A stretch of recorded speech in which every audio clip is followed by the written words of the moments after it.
कार्तिक मास की अमावस्या को दीपावली मनाई जाती है। इसकी दो कथाएं प्रचलित हैं।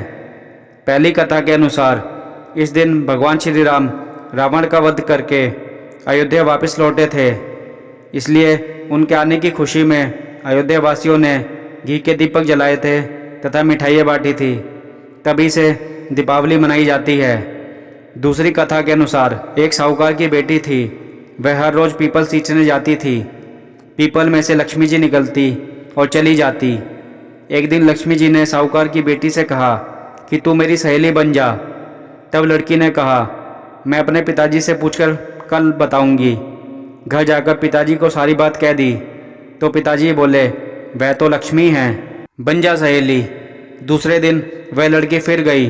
जब लक्ष्मी जी निकल कर आई और कहा सहेली बन जा, तो लड़की ने कहा बन जाऊंगी, और दोनों सहेलियां बन गईं। लक्ष्मी जी ने उसको खाने का न्योता दे दिया। घर आकर लड़की ने अपने बाप से कहा कि मेरी सहेली ने मुझे खाने का न्योता दिया है। तब बाप ने कहा कि सहेली के जिमने पर घर संभाल कर जाइयो। जब वह लक्ष्मी जी के यहाँ जिमने गई तो लक्ष्मी जी ने उसे शाल दुशाला ओढ़ने के लिए दिया, रुपए पर रखने के लिए दिए, सोने की चौकी, सोने की थाली में 36 प्रकार का भोजन करा दिया। जिम कर जब वह जाने लगी तो लक्ष्मी जी ने पल्ला पकड़ लिया और कहा कि मैं भी तेरे घर जिमने आऊँगी। उसने कहा आ जाइयो। वह घर आकर चुपचाप बैठ गई। तब बाप ने पूछा कि बेटी सहेली के यहाँ जिम आई तो उदास क्यों बैठी हो? तो उसने कहा पिताजी मुझे लक्ष्मी जी ने इतना दिया, अनेक प्रकार के भोजन कराए, परंतु मैं कैसे जिमाऊंगी?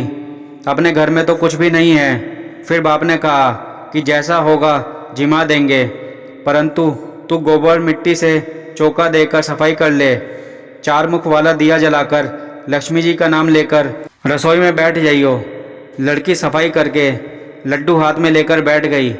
उसी समय एक रानी नहा रही थी। उसका 9 लाखा हार चील उठाकर ले आई और उस लड़की का लड्डू ले गई और वह 9 लाखा हार वहीं डाल गई।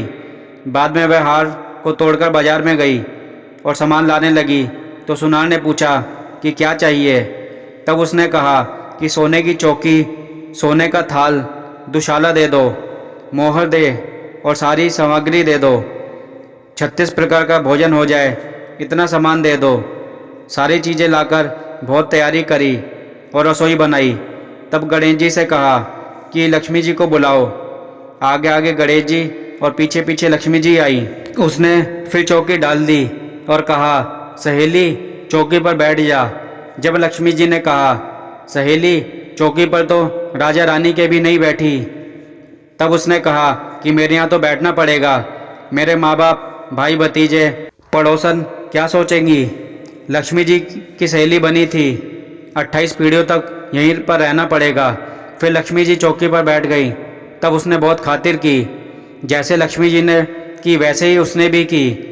लक्ष्मी जी उस पर खुश हो गई और घर में खूब रुपया धन लक्ष्मी हो गया। साहूकार की बेटी ने कहा कि मैं अभी आ रही हूँ, तुम यहीं पर बैठना, और वह चली गई। लक्ष्मी जी गई नहीं और चौकी पर बैठी रही। उसको बहुत धन दौलत दिया। हे लक्ष्मी माता, जैसा तुमने साहूकार की बेटी को दिया वैसा सबको देना।